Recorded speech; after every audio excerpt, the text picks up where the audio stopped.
What's your opinion on abortion rights or women's reproductive rights? Yo, I was totally into abortion. I has been responsible for at least 5, so, you know, I was well up for it.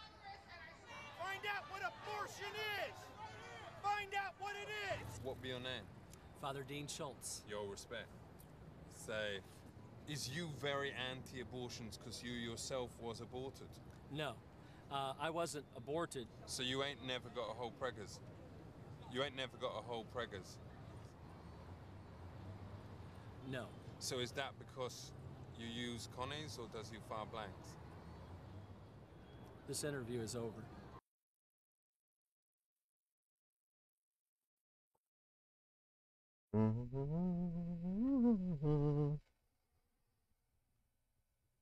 I wouldn't recommend staying up for the Thursday one. you could probably. I wouldn't recommend staying up for the Thursday one. Yeah, went stash. It's a half measure.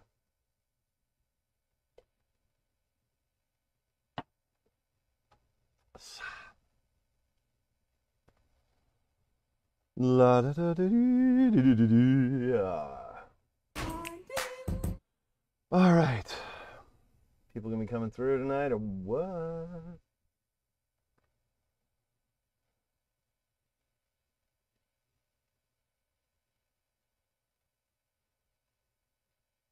Just give it a minute.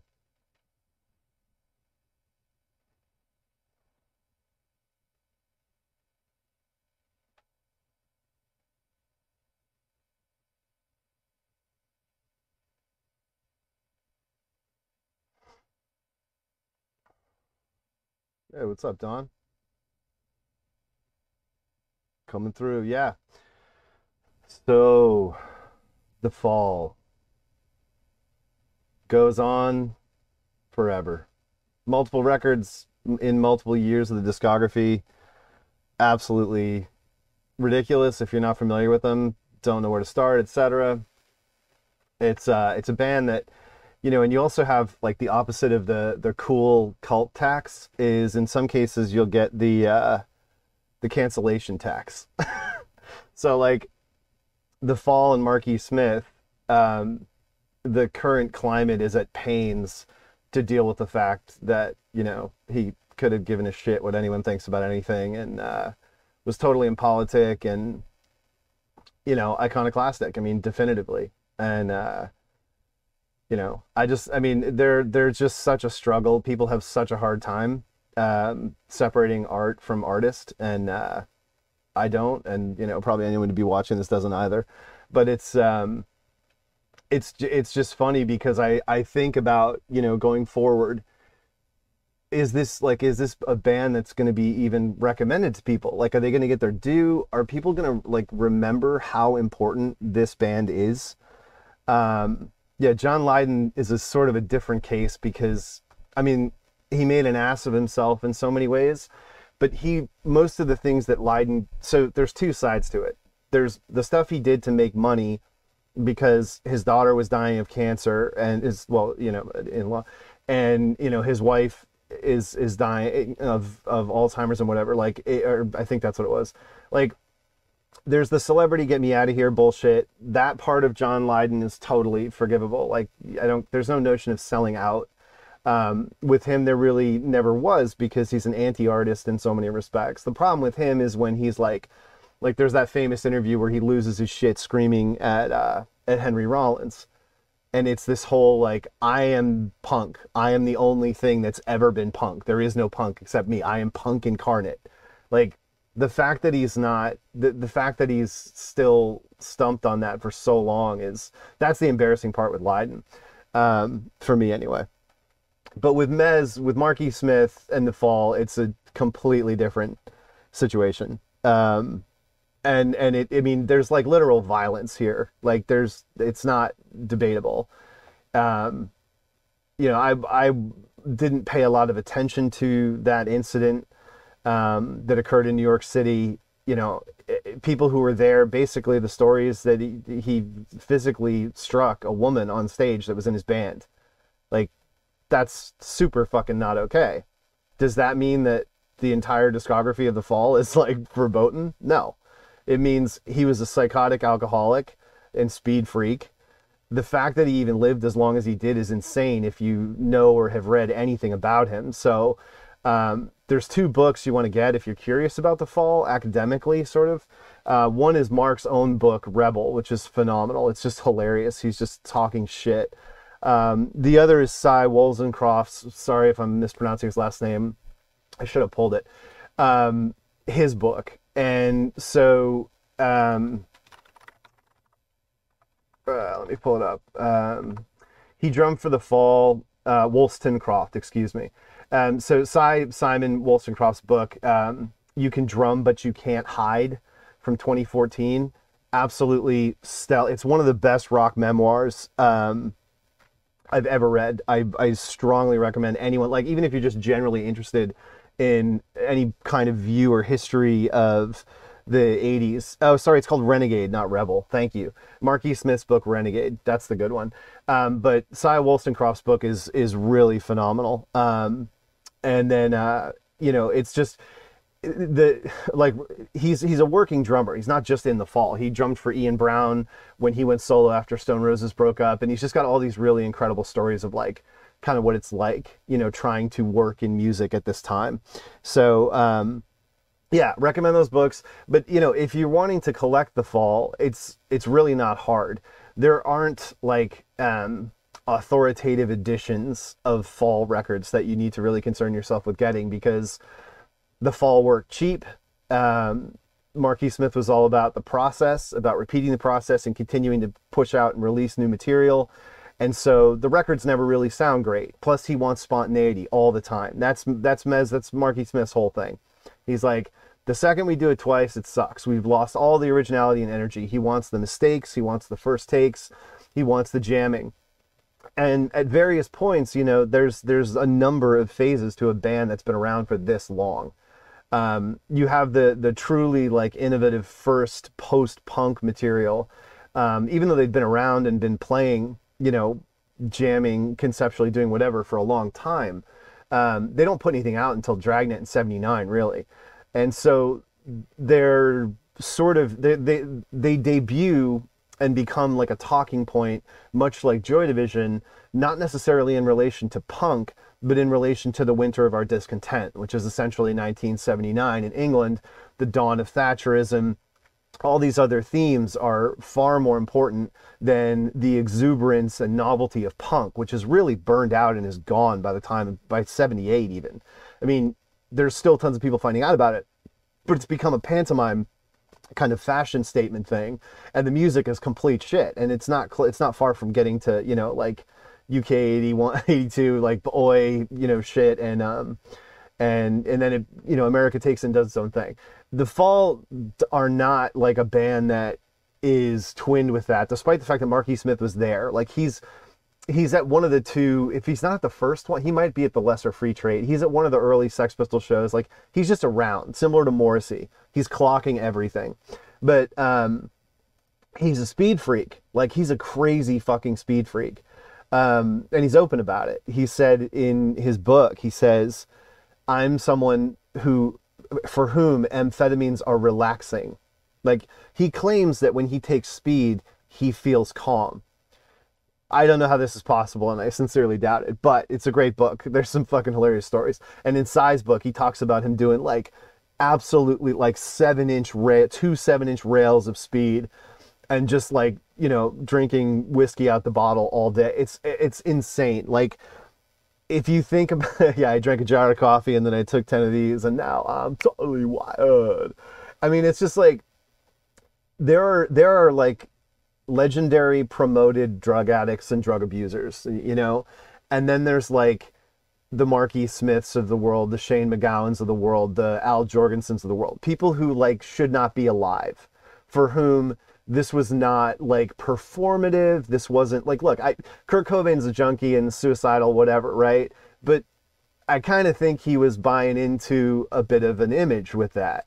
Like the dude from the Strokes, it was the drummer, right, who got Fab, who got hooked on heroin for a while, and he was like, I have known since I was 9 years old I wanted to do heroin. Like, you know what I mean? Like it's just part of the image that he was into and fixated on. like he wanted to do heroin performatively to fulfill the sense of knowing what that was like. And like, that's going to make him part of the heroin club. Marky Smith is just something totally different. It's nuts. And again, read those books if you want to get a sense of it. But it is insane. It was Albert, the guitarist. Sorry. Thank you very much. Yeah. I mean, I love the Strokes music, but like having come up and been around at the time they were blowing up, like I'm not interested in their history, like, because I was there, and like they're just a bunch of fucking rich kids that were doing their shit, and I fucking love them, and they're an amazing band. But bands from England in the late 70s are alien to me, so it's an academic thing, and I'm also American, so it's all like what you learn, and so it's necessarily mediated. It's the same way Americans have such a different worship when they did of Bowie in the phases he did. So with The Fall, if you're going to start collecting them and you don't know anything about this band, or like you're just into, let's say, indie rock, like let's say, okay, you're a Pavement fan, you don't want to start with the early stuff. The really early stuff is it's so funny. Like I honestly would liken it to jazz in the sense of it being drawn out, extemporaneous, shout speak poetry, and just confrontational. Like, look, if you don't know, there is a song where Marky Smith says the N-word. Okay, we're that far back in history. Whether this is considered some kind of artistic dare and he's trying to push an envelope, who cares? But that's out there in one of their most famous songs. And there's an apocryphal joke that at some point Motown wanted a demo from The Fall and heard this song. Now that's probably bullshit, but that was the kind of joke that was going around trying to illustrate, this is a problem that you did this, for a lot of people. But back then, different world. Anyway, if you're sort of a casual indie rock, pavement-y fan of underground rock and roll or whatever, you probably want to be, in my estimation, starting with Perverted by Language, which has got a good blend of the raw and also starting to get like straight ahead structures.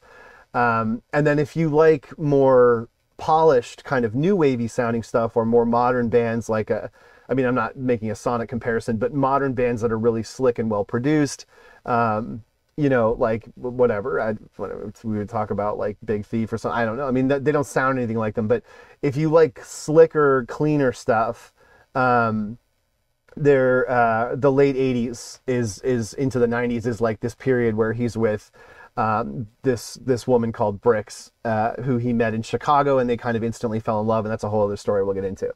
Ultimately, if you've not heard The Fall, my recommendation is to start with one of my favorite LPs of all time, but it's a compilation, which is Palace of Swords Reverse from 1987. This is released on Cog Sinister, which is The Fall's label, and it is the guide to early 80s singles. The kind of sound of this band that's the most kind of approachable and agreeable. And I have this on vinyl just because it's such an iconic sleeve for me, and I want to be able to read the liner notes, which I can't on a CD anymore because I am old. But I do, funnily enough, have this on CD as well, which is far rarer, especially to find in America. And the craziest thing about it is that I found it in an upstate New York grocery store called Price Chopper for $6.99 shrink wrapped. No joke. 1994 in college. This was shrink wrapped. It was part of like a whole. So the mob ran a record store, a record chain in New England called Strawberries. It was run by the Genovese crime family, like straight up. It was fronting and laundering mob money. There were a number of Strawberries franchises, and they participated in this scheme that was occurring in the 80s, which is that unsold CDs would be mass warehoused and wrapped up in trucks and pallets, and just cycled all around New England and all over the East Coast, really, until their reach wears out. And Strawberries wasn't the only chain participating in this. So like, you would eventually get like a time decay where something fell into this status, and it would just go anywhere. And somehow this ended up in a Price Chopper in Saratoga Springs, New York.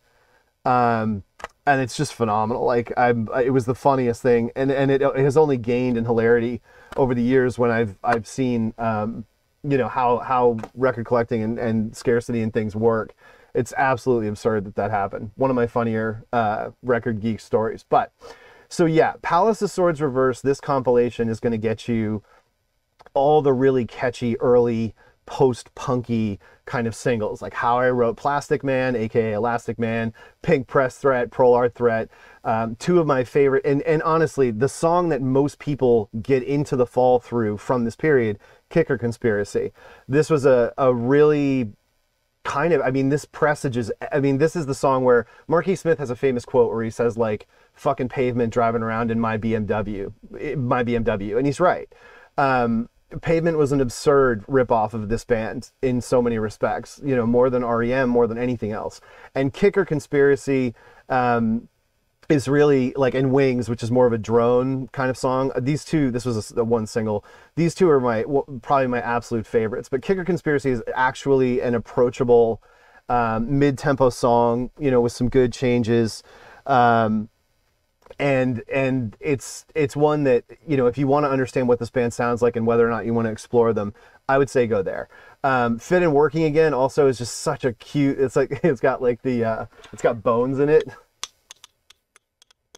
And it's just got a really loud acoustic guitar. It's only like 2 minutes long. It's such a good tune.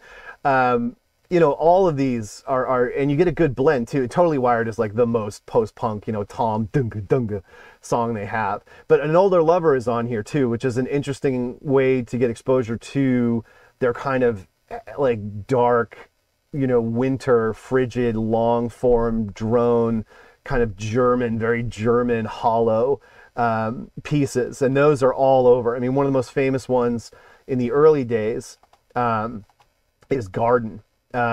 Which is that grotesque or perverted? I forget. It's perverted, isn't it? Is that where Garden is? Yeah, Garden. 8.5 minutes long, and it's so good. Like this record, again, if you wanted to start properly with an LP to listen to front to back, for me, it's perverted by language. It always has been. Now, because of my age and taste, I differ with a lot of people and with my peers at the time in Pitchfork, who were all about This Nation's Saving Grace, which is a totally mid-tempo record that I'm not a huge fan of. By this point, you know, you've got Brix in the band, and Brix is, you know, saying like, we should make pop songs, and you're fantastic, Mark, and I love you, and do this. Yeah, Garden is one of the greatest songs ever, man. I mean, I just absolutely love it. But this record, This Nation's Saving Grace, is the one that like a lot of Americans first heard, and it's very mid-tempo. Bombast, LA, Spoiled Victorian Child, like these are relatively approachable mid-tempo songs. So like you could get into this and like it. If you're into that, you're really going to be like, the breaking point is where it transitions is Wonderful and Frightening World, which I love. Like this is a monster friggin' record. And the thing with the fall is on the CDs, there's so many editions where there's like 50 fucking songs on it. It's hilarious. But Lay of the Land, oh, I love this record. It's really overlooked because people tend to go for Perverted, which is kind of the perfection of their early 80s, you know, songwriting change. And then, you know, Wonderful and Frightening World is this like in-between moment where things have started to change. And it's, you know, it's when Brix comes in. I mean, she's already in, but it's like, it's when she really starts to change it. So you don't have stuff like Tempo House and Garden. You have more Neighborhood of Infinity, which is basically like it's like a straight ahead 4/4 rock song. She takes that and pushes the band in that direction. And Mark wants to go with her. I mean, they're together, they're in love, whatever. And this stuff really peaks on the Friends Experiment. I mean, this is where they're doing dance songs, which is Hit the North. And Friends, it's, I mean, and they do a cover of the Kinks' Victoria, which is actually a fantastic cover. One of my favorite covers kind of ever. Because it's got that period, late 80s kind of drum production. You've also got some long, crazy stuff on here like Brother Knox. And, but it, you know, this is one where Hit the North's not on the album proper. It's a non-album single.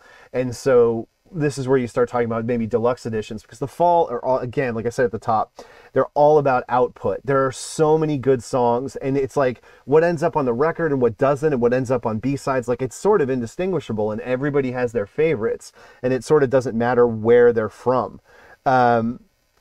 So, you know, this is sort of their peak in terms of being taken seriously as a straight English band. Like from '86 with Ben Sinister, this is the first record that actually gets distribution in the United States, is Ben Sinister, which is a pretty contested, controversial record in terms of the, you know, fall fans, what they think of it. A lot of people, like, saying Ben Sinister is your favorite fall record is like saying The Top is your favorite Cure record. Like it's a really dark, indulgent, dirging, effed up record. It's a major slab of like, you know, just again, dark, indulgent, punishing shit. It's interesting though, like Craig Scanlon, the guitarist, this record is a really underappreciated example of his stuff. And I don't think Mark really had his shit together on this record. This is Wollstonecraft's one, I think his first or second record with him. Can't remember.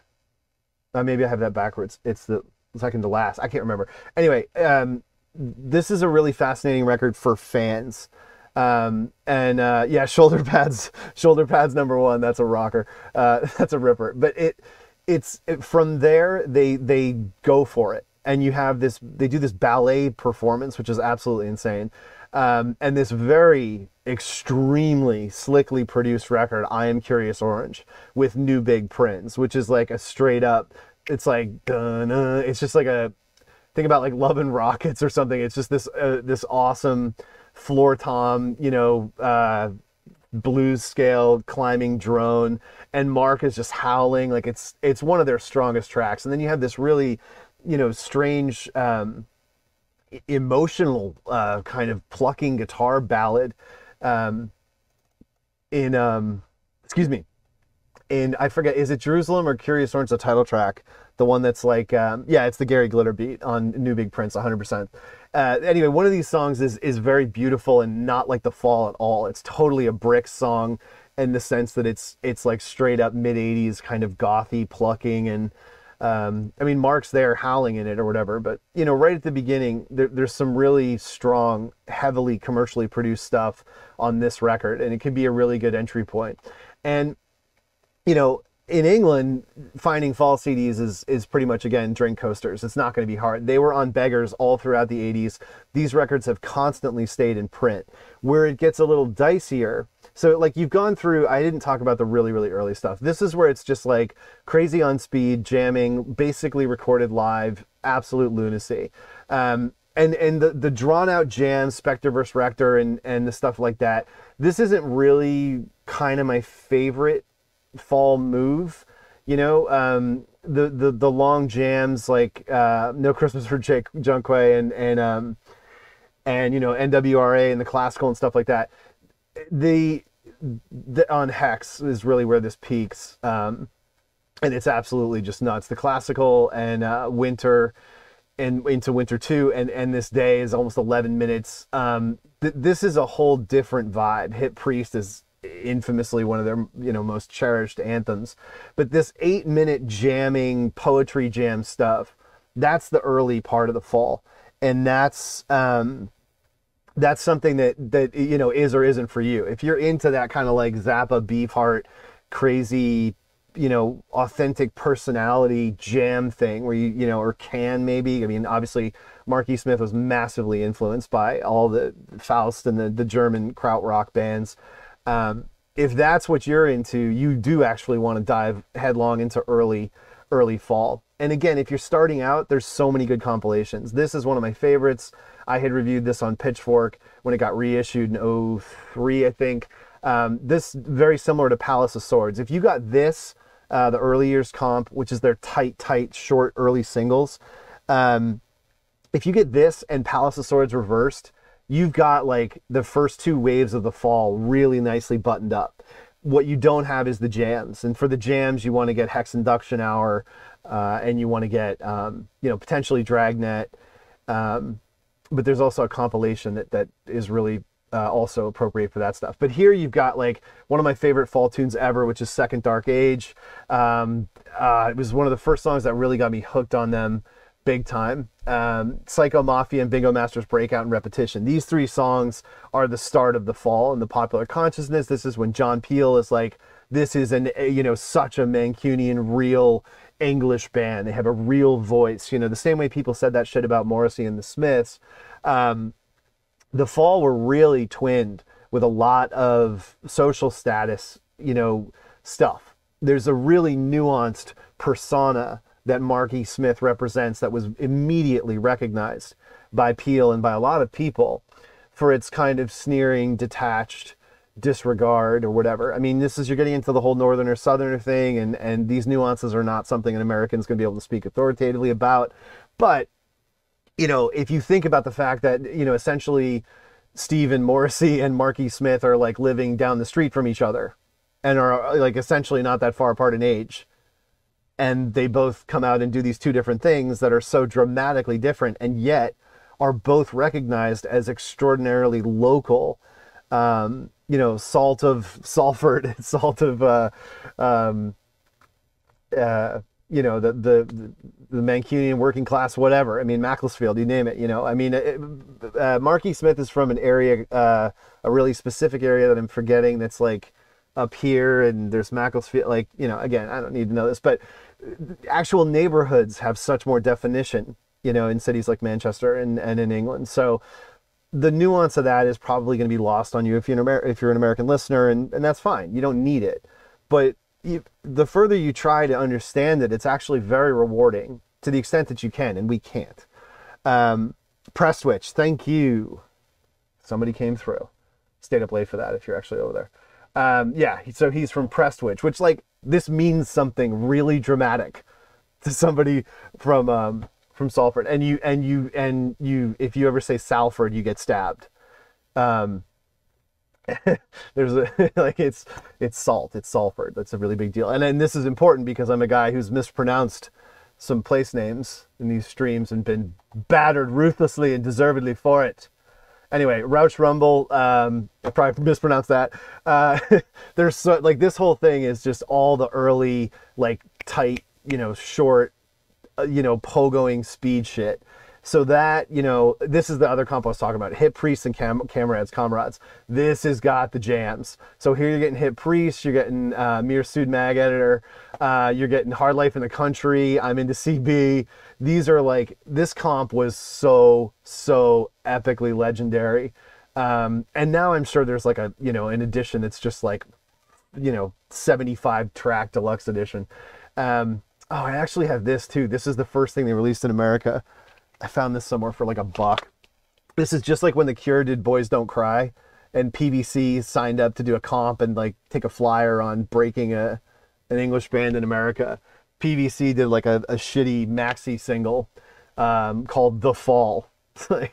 And it's just it's not even a good track list. It's just absolutely bizarre. It's such a weird thing that happened. I can't imagine paying anything for that.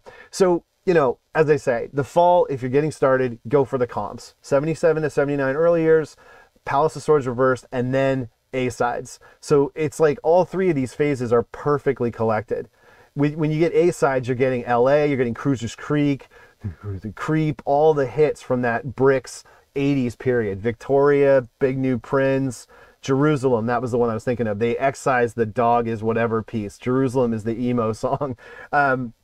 With A-sides, you're getting all that. And you get Hit the North, the non-album dance single, which is essentially right in there with Baggy. You really, really want to get this, these comps, because there's no shame in buying comps if you're trying to, learn about a band.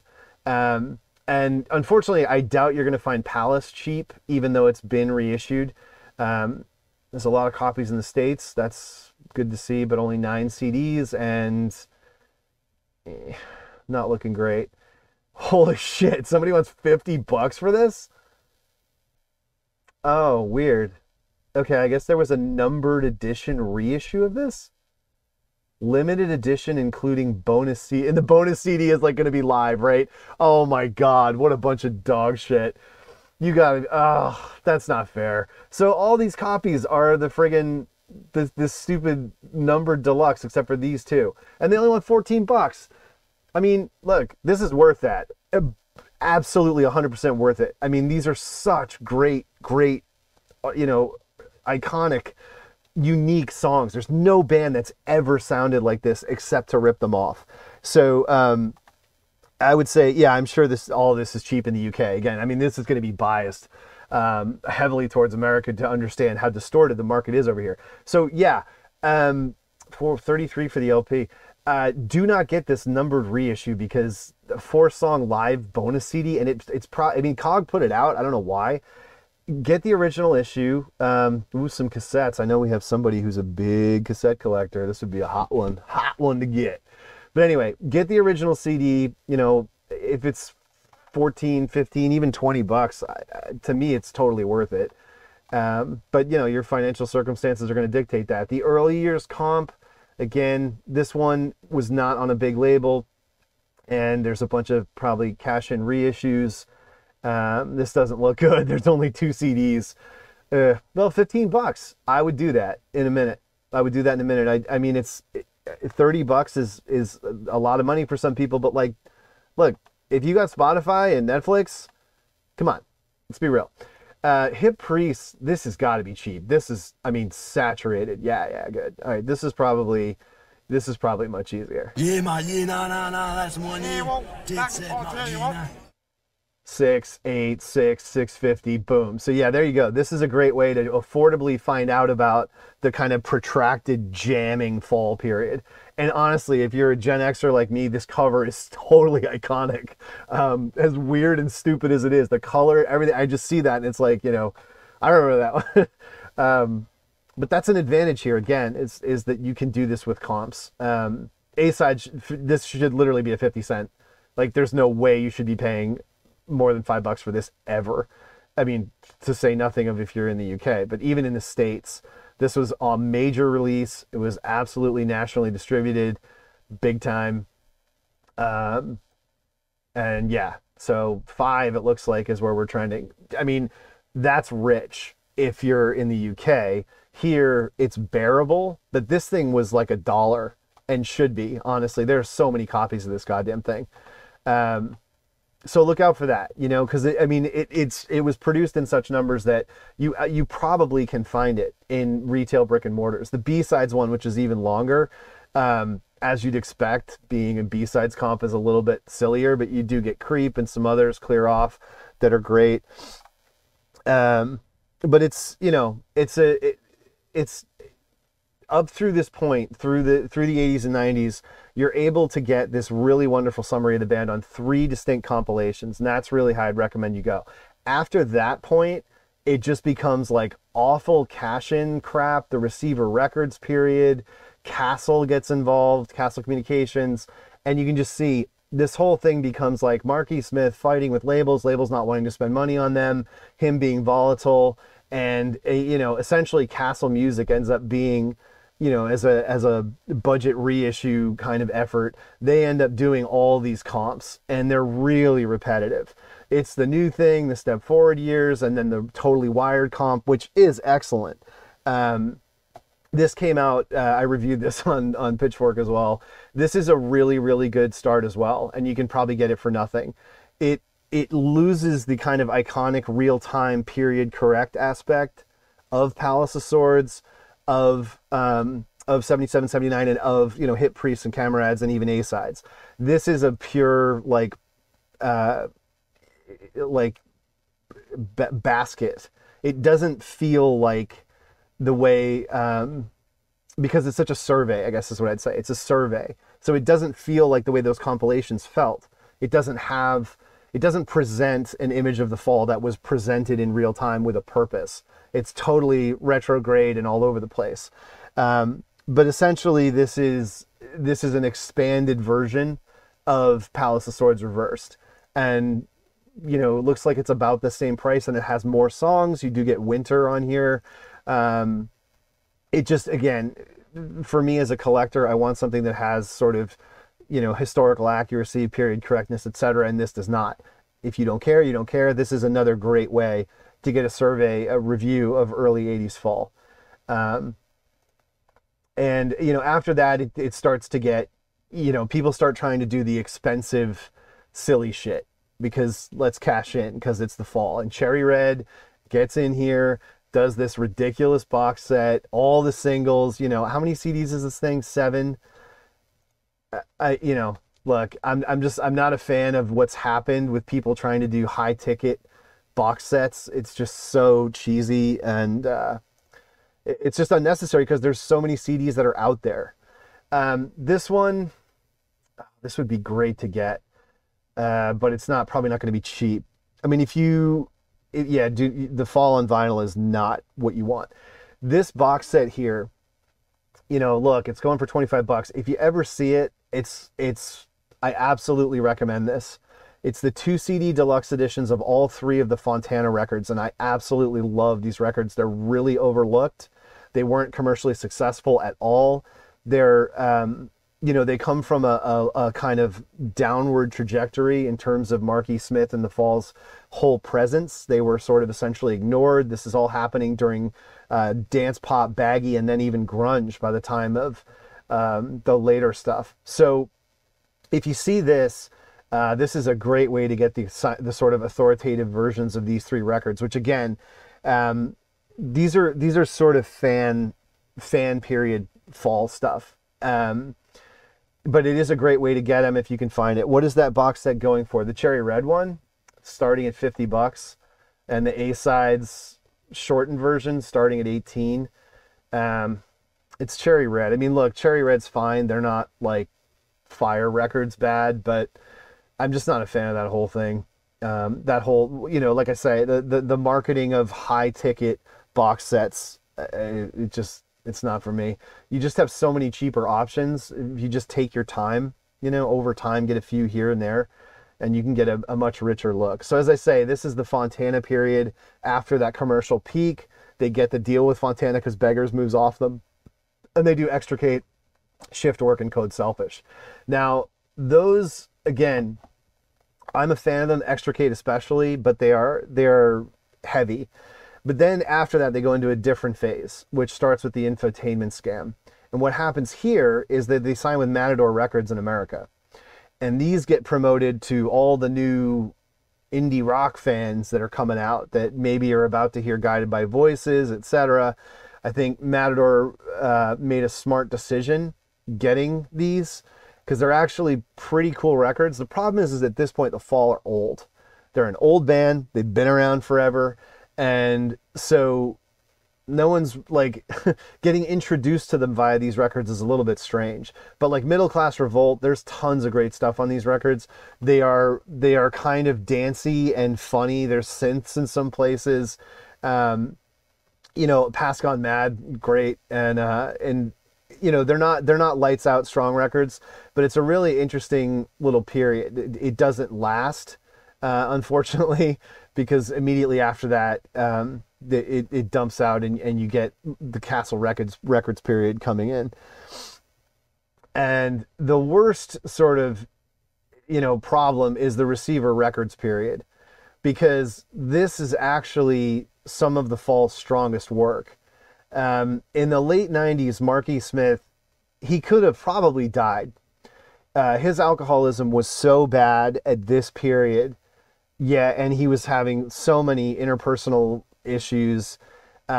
He was just really straight up fucked up. It was bad. And what came out of it, though, is some of the band's strongest and craziest material. The run here for me is Light User Syndrome, Levitate, and the Marshall Suite. Now, there's a whole bunch of other shit spread around in here. There's, you know, that's all cobbled together and whatever. But these 3 records, if you want to check out some of the heaviest stuff, and the Unutterable too. It's 4. Because Light User is kind of weird. It's like this is the peak of Britpop, and you know Brix is back in the band, and they're doing this like really, you know, well promoted kind of all over the place record that has lots of different sounds to it. Cheatham Hill's always been a lot of people's favorites. There's a lot of, you know, like DIY Meat's awesome, the opening track. There's good stuff on this. But I guess I would say that one's a little bit lighter, and it's really Levitate, Marshall Suite, and The Unutterable, where it's like crazy heavy. This stuff is I would say, unfortunately overlooked. Like someone who's an academic, who's into kind of music historically, whatever, they may not understand how strong and how dark and how cool the Fall's output was at this time. And, you know, whether these records are easy to find or not, I'm not sure. They run hot and cold. At the time, they were everywhere because no one was buying them. And so they were really easy to get. Levitate looks like, yeah, it's like a $10 situation on Discogs anyway. But, you know, look out for it, because Fall's a record store, record collector, record geek band. So in retail stores, they usually trade pretty heavy. Like record stores get Fall records and have had Fall records for years. So this might be one where in some cases you're going to be better off. Yeah, Marshall Suite's not coming in. So this has their probably their greatest pop anthem, which is Touch Sensitive, leading it off. There's an amazing dance remix with like a 4 on the floor oompa beat over it. It's just a simple like EG, like there's nothing to the song, but it's so good. There's all these cute little short kind of blurts in this record that I thought were hilarious and fun and disposable. And then of course they came back with this, which is one of the harshest, craziest, darkest records they ever did. Dr. Buck's Letter is an absolute like murderous fucking tune. It is so brilliant and just grinding, chugging, heavy shit. The whole record, Two LeBrons, is such a fucking bomb too. Even Sons of Temperance, like this is one of their strongest records, and it caps this run, as I say, of really kind of a renaissance, if you will, in the mid and late 90s for the band. The World of Tong, yeah, that's one of the ones. I lost my temper with a friend, mocked him and treated him with a rudeness. So then they kind of go sideways a little bit. Again, there's this like, are we coming back? And then a bunch of crazy comps and shit get kicked out. Are You Missing Winter? This is fantastic. I love this. I have this on CD. And this is all kind of, you know, detritus, but some of it's great. Kick the Can, Crop Dust or whatever? Yeah, so good. But then they did all this reissue stuff on Cog Sinister, and this is all Mark, like stuff he's like kind of puking out, and it's super sketchy. Like this 83 Reykjavik show, this sounds so bad, but it is a great performance, and it's that jam period where it's like all 8-minute songs. I seem to remember this just being an extremely blown out bootleg kind of tape that does not sound very good. But you know, out the other side of that, you get the Real New Fall LP. So this is the one that leaked. This was supposed to be called Country on the Click, and it leaked. So this is 2003. This is the era of leaks. And this record leaked, and Marky Smith was like super pissed about it, and he changed it. I think he even re-recorded some of it. Like, it's fucking crazy. But Theme from Sparta FC, Protein Protection, Janet, Johnny, and James. There's some good jams on this. By this point, though, the Fall has definitely become like a thing. Like, it's Mark gets in, oh, going to Spain, yeah, totally. Mark gets in and a headspace where it just becomes like bang it out, and a lot of the stuff is, you know, it's just not, it doesn't really stand up. It's not extraordinary, and his health is starting to fail, you know, honestly, already at this point. But there are a couple of high points at the end you want to check out. Imperial Wax Solvent, I think Mark rated this super high in the catalog. It is a strong record, and I definitely recommend checking it out if you're wanting to go deep and understand all the different phases of the discography. But you know, there's just, at this point, the whole thing is really falling apart and getting crazy. This, no, not Last Night at the Palace. Where is it? I missed Reformation post TLC. This is another one that this is such a wonderful cover. It's so good. This is another one you definitely want to check out. And this should be, I mean, these 2000s ones, these should be $2 all day. you know, heavily still in Cirque and all over the place. So it's, yeah. Well, I don't know what this edition is. Narnak Records. Yipes. Well, that's an appealing cover. Didn't know about that. Try and get the slogan edition if you can. There's one for $5. That's pretty sweet. It's, you know, again, there's a couple of highlights surprisingly at the end as the band is becoming, I don't want to say stubborn, but it's becoming this thing where this is what Mark does, and he just keeps doing it. And at some point, he's like getting wheeled into the studio here. You know, it's a rough time, and everything starts to go downhill. And you know, I don't, where is like the last interesting thing? I don't know. Does anybody have like an opinion, like where this ended? You know what I mean? I'm just curious because there are a couple of people here who've been, you know, definitely fans who know about the band. But you know, for me, it's pretty much like Reformation TLC is the last one I spent any real time with.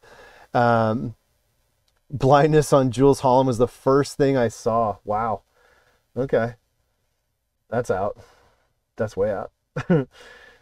Anyway, they're a really important band and various phases of them. And again, the fact that compilations give you such a good window into them. Auto Chip is the last great song. All right, I'll go back to it. See what I think. They were around forever. They were so many different things. It's somebody who just never stopped doing what he was doing.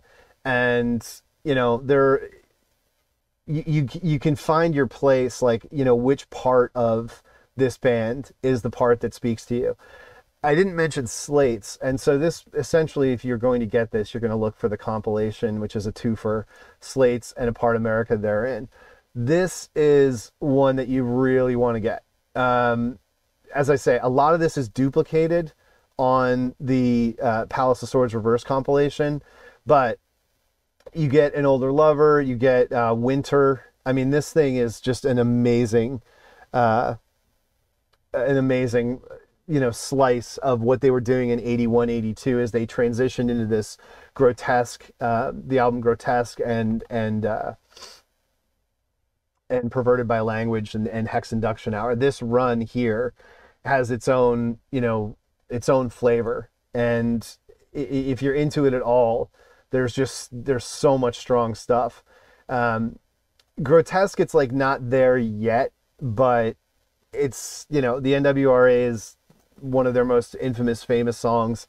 You get New Face in Hell, which is fantastic. I mean, to call a fall song overlong is kind of missing the point, but I do think they could have made New Face in Hell like a relatively cool pop song almost, and it's just, it drags a bit. But, you know, Impression J Temperance, NWRA Pay Rates, New Face in Hell, these are all like classic fall tunes.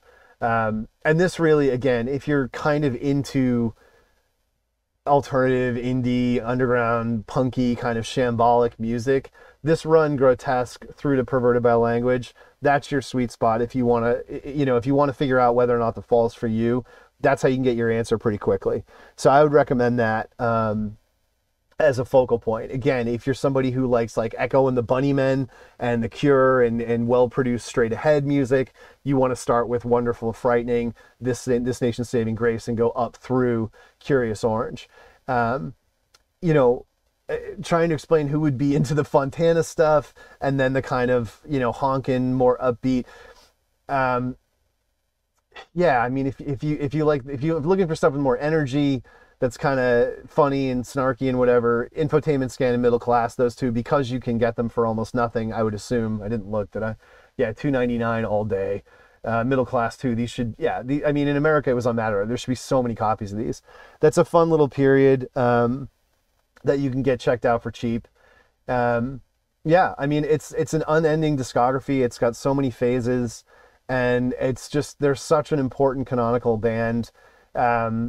You know, I'm not going to tell anybody how to approach what their attitude is toward, you know, again, like I say, art and artist. But I just, what's captured on the records, the persona, the personality, it's blaringly loud in a way that very few bands ever accomplish. Nobody puts through the amount of who they are and where they're speaking from cerebrally that Marky Smith did. There's very few artists that have ever even been close. And he doesn't even sing. You know, I mean, it's poetry, it's combative, it's very much in the school of a Velvet Underground in that way. It is not intended as a song in that way. And even the songs that are songs in that classic way, and even during the pop period, have such a sneer and a wink to them. It's just, it's really just, there's no, to me, there's just no band like this, never has been, never will be. And there are so many bands that were created and inspired to create by witnessing and hearing and feeling the authenticity of what this guy and what this band did. It should absolutely be celebrated forever. You know, you're gonna throw away like 30 years of some of the greatest fucking most original rock music ever because the guy was an alcoholic and he fucked up, you know, numerous times. But I mean, I think that was also silly too. Like everyone was ecstatic to talk about Marky Smith's behavior and try to, you know, this is before real like cancel culture was even really that much of a thing. Everybody was so psyched to go off on and gossip and rubbish Marky Smith. No one wanted to talk about the fact that the guy's a fucking alcoholic and he had been in his entire life. This guy drank 24/7 his whole fucking life. I mean, he was absolutely a grade A diagnostic alcoholic. And there's a lot of like psychological issues and like he's also a drug addict. He did amphetamines. He did all, I mean, it's the selective way in which we react to artists that behave in problematic ways. I mean, I hate that fucking word problematic. Like who gives a shit? If you care, why? Like where is the connection? Like Marky Smith doesn't fucking account to you. It's just silly. And the artist always wins out. Artists always win out because they leave the legacy. The people who are chirping about them, they never accomplish shit. And you know, yeah, there've been some successful rock writers and whatever that would love to, you know, lay out in print, you know, what a piece of shit Marky Smith is. You know, I think about when fucking Sean Hughes died, you know, another alcoholic who drank himself literally to death, and the shit people were writing about him, like right after he died, people were outraged. They were just like, this is fucking horrible. What are you doing? There was a really infamous, I think, Guardian piece where like they got more letters than they like ever got of people who were just aghast at how grotesquely gossipy and priggish and tut-tutting, you know, this fucking obituary of this guy was. Most of these people only knew him because he was like a BBC talking head comic. They didn't know that he was like, you know, dark and fucked up. And why does that have to become the narrative? Because it's prurient and you want to get your fucking nose in there.